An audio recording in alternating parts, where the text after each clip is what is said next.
संक्षिप्त चर्चा करने का कृपा करें। राजेश कुमार राय।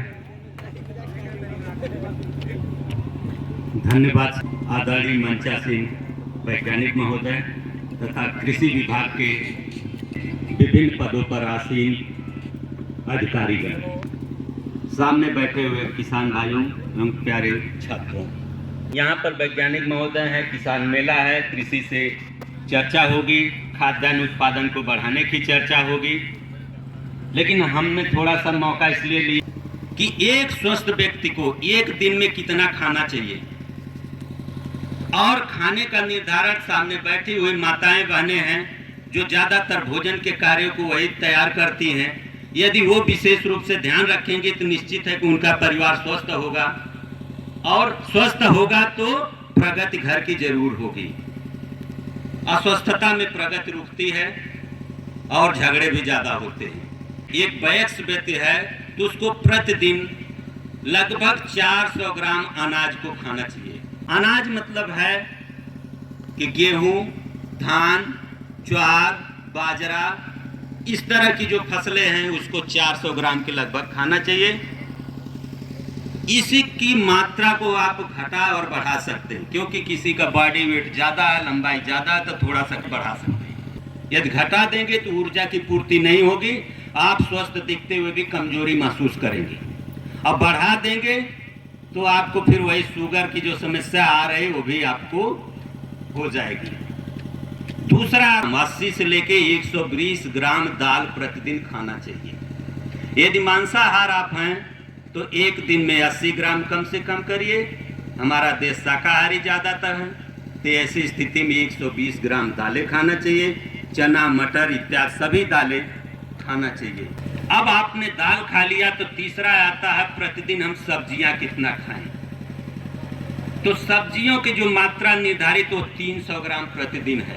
300 ग्राम में 100 ग्राम जड़ वाली सब्जियां, 100 ग्राम फल वाली सब्जियां, शेष में अन्य प्रकार की पत्तेदार सब्जियां होनी चाहिए। अब आपने अनाज खा लिया, दाल खा लिया, सब्जी खा लिया, क्या आप स्वस्थ रहेंगे? नहीं, क्योंकि अभी कुछ ऐसे तत्व हैं जिनकी पूर्ति करने के लिए हमको फल और दूध की भी जरूरत होगी। तो फल हमको प्रतिदिन 80 से लेकर 120 ग्राम जरूर खाना चाहिए। हम आप करते क्या हैं, एक दिन 1 दर्जन केला आया तो 4 ठो मार लिए, फिर 4 दिन हम खाली रहते हैं। यह बहुत बड़ी दुर्भाग्य है। आपको जानना चाहिए 2 विटामिन है, विटामिन बी और सी, जल में घुलनशील। चाहे जितना भी आप खा लो, आपके पेशाब के रास्ते वो बाहर हो जाएगा। जितनी शरीर की जरूरत होगी उतने लेगा। उसी प्रकार प्रतिदिन वसा लेना चाहिए, तेल घी के रूप में, चर्बी के रूप में, चाहे जैसे लेते हैं। 30 मिलीलीटर से ज्यादा प्रतिदिन नहीं लेना चाहिए। यदि कम लेंगे तब भी पूर्ति नहीं होगी, बहुत सारे आवश्यक पोषक तत्व की पूर्ति नहीं होगी। ज्यादा लेंगे तो मोटे हो जाएंगे, चर्बी जमा होगी, फिर बुढ़ौती में समस्या होगी। अब इन सबका निर्धारण जैसा मैंने पहले बताया कि माताएं बहनें ही कर सकती हैं। आप अपने घर में सदस्यों की संख्या देख लीजिए, हमने जो दिया उसको ध्यान रखेंगे कि हमारे घर में देख लीजिए 5 लीटर का सरसों का तेल कितने दिनों में समाप्त हो रहा है।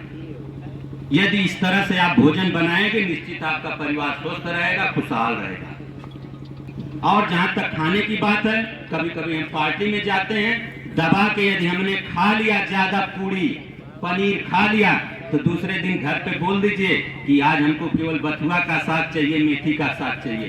दूसरे दिन उसको बैलेंस कर लीजिए, मिला हुआ है तो उसको ले लीजिए, कोई दिक्कत नहीं, लेकिन अगले दिन ही बैलेंस कर लीजिए। यदि नहीं बैलेंस किए, दूसरी पार्टी अटेंड कर लिए, फिर तीसरी कर लिए, तो चौथे दिन डॉक्टर साहब के यहाँ फिर अटेंड करना पड़ जाएगा, ये निश्चित है। हम अपनी बात को यही विराम देते हैं। जय हिंद, जय। बहुत बहुत धन्यवाद सर। आज सर का बताया हुआ ज्ञान अगर सर की हम तुलना डॉक्टर लाल सातेलिया साहब से करें ना तो वो कम नहीं होगा।